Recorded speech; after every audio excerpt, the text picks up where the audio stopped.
Hello বন্ধুরা, আপুরা, আসসালামু আলাইকুম। কেমন আছেন আপনারা? আশা করছি ভালো আছেন। আমি আল্লাহর রহমতে আপনাদের দোয়ায় ভালো আছি। চুলায় একটি পাতিল বসিয়েছি। গরম হওয়ার সাথে সাথে দিয়ে দেব 1 চামচ ঘি। ঘি দেওয়ার পর ঘি যখন গরমে আস্তে আস্তে গলে যাওয়া শুরু করবে, অর্থাৎ গলতে গলতে যখন শেষের দিকে হয়ে যাবে, ঠিক তখনই দিয়ে দেব কোরানো নারিকেল। নারিকেলগুলি ঘিয়ের সঙ্গে একটু কষিয়ে নেব। একটু সময় একটু সময় ভালোভাবে কষিয়ে নিয়ে নেব। তাতে আবার দিয়ে দেব বাদাম, ভাজা বাদাম। বাদামও একটু সময় নারিকেল ঘির সঙ্গে কষিয়ে নেব। এরপরে দিয়ে দেব সিদ্ধ করে রাখা সাদা সেমাইগুলি দেওয়ার পর বেশি কিছু সময় কষিয়ে নেব। বেশ কিছু সময় কষানো লাগবে, অর্থাৎ বাদাম নারিকেল ঘির সাথে ভালোভাবে মাখিয়ে নিব।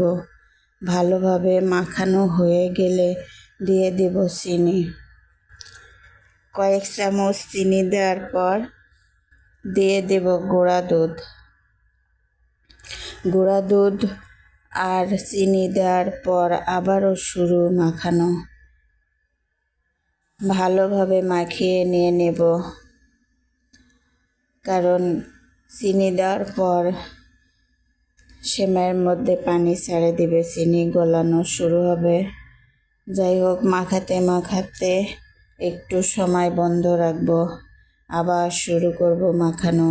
এভাবে মাখাতে থাকবো, একবার এপাশ আর একবার ওপাশ। এভাবেই দুধ চিনি দেওয়ার পর মাখিয়েই নিব।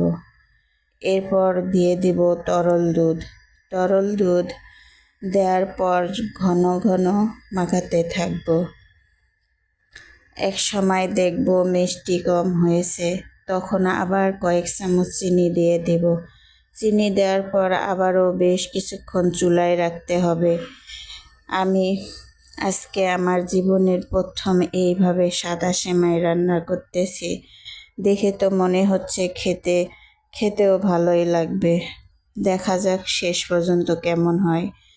আমার কাছেও কেমন জানি মনে হচ্ছে। এভাবে আগে গরম পানিতে সিদ্ধ করে নিয়ে এরকম করে সাদা সেমাই রান্না করে খেলেই ভালোই লাগবে। এতদিন আমি সেমাইগুলি সিদ্ধ না করে সরাসরি ঘিয়ে ভেজে নিয়ে রান্না করতাম। সেই রান্না করা সেমাইয়ের মধ্যে আলাদা একটা গন্ধ আসতো, মানে আমার কাছে ওই গন্ধটা লাগতো। এখন আমি সিদ্ধ করে নিয়ে অনেকক্ষণ ঠান্ডা পানি দিয়ে ধুয়ে নিয়েছি, তারপর রান্না করতেছি এভাবে। এখন কোনো রকম গন্ধ পাচ্ছি না, তাই তো আমার কাছে মনে হচ্ছে সিদ্ধ করে নিয়ে রান্না করাই ভালো হবে। একটু সময় লাগলে লাগুক, তাতে কি, ভালো কিছু তো খাওয়া হবে, তাই না? দিনের পর দিন আমরা কত অলস হয়ে যাচ্ছি। আমার চোখে দেখা আমার মা চাচিরা ঢেঁকিতে চালের আটা বানাতো, আর এখন গ্রামের বউ বেটিদের অনেক শান্তি, মানে ঢেঁকিতে ধান ভানতে হয় না, চালের আটা বানাতে হয় না, শিলপাটায় মরিচ বাটতে হয় না, ঘরে ঘরে ব্লেন্ডার, সিলিন্ডার, গ্যাসের বোতল। গ্রাম আর গ্রাম নাই, সব শহর বন্দর হয়ে গেছে। অথচ আমি শুনেছি আমার দাদার গোলার ধান ঢেঁকিতে ভানে চাল বানাই রাখতো। চিন্তা করে দেখেন আগেকার মানুষ কত পরিশ্রমী ছিল। মাইলের পর মাইল হেঁটে চলাচল করত, ঘন্টার পর ঘন্টা। আর এখন আমরা 5 মিনিটের রাস্তায় হাঁটি না, অটো লাগবে। কতটা পার্থক্য হয়েছে, অনেকটা, তাই না? এত গেল চলাফেরার দিক। এখন বলি কিছু খাওয়া দাওয়ার কথা। আমি তো গ্রামের মেয়ে, গ্রামে বড় হয়েছি। গ্রামে আগে ছিল দেশি মুরগির ডিম, দেশি গরুর দুধ ও মাংস, দেশি সব ধরনের মাছ, ফলমূল, টাটকা শাকসবজি।